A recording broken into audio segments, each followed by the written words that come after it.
এই কথা শোনা মাত্রই মিস্টার ফু চীনার বাবার গলা খুব শক্ত করে ধরে ফেলে।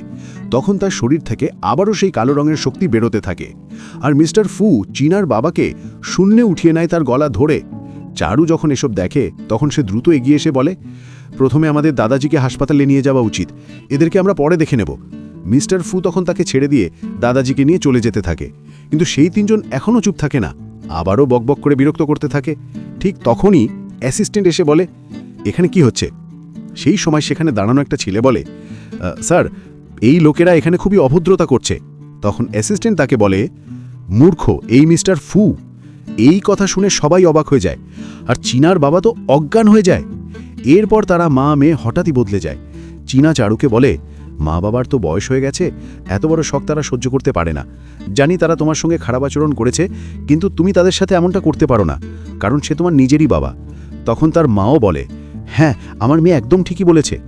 দাদাজি তখন চারুকে বলে, যদি আমি জানতাম তোমাদের পরিবার এমন, তাহলে আমি কখনো তোমার পরিবারের সম্পর্কে জানতে চাইতাম না।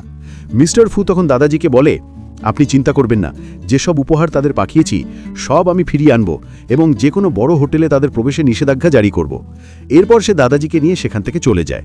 পরের দৃশ্যে আমরা দাদাজিকে বিছানায় দেখি, আর তার পাশে চারু এবং মিস্টার ফু বসে আছে। দাদাজি তাদের দুজনকে বলে, আমাকে প্রতিশ্রুতি দাও তোমরা দুজনের সব সময় একে অপরের সঙ্গে থাকবে। আমার মনে হয় আমার যাওয়ার সময় চলে এসেছে। তখন চারু এবং মিস্টার ফু উভয়ে প্রতিশ্রুতি দেয়। ঠিক তখনই দাদাজি উঠে বসে যান এবং দ্রুত অ্যাসিস্ট্যান্টকে ডাকে। অ্যাসিস্ট্যান্ট এসে বলে, সব প্রস্তুতি সম্পন্ন হয়েছে, তাদের রুম সুন্দরভাবে সাজানো হয়েছে। মিস্টার ফু তখন বলে, দাদাজি, আপনি আমাকে ভণ্ডামি করলেন।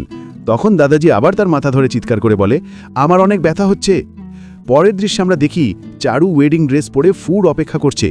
ফু এসে তার পাশে বসে, চারুর দিকে হাত বাড়িয়ে ঘুঙুর তুলতে চায়, কিন্তু হঠাৎ সে হাত পিছিয়ে সরিয়ে নেয়।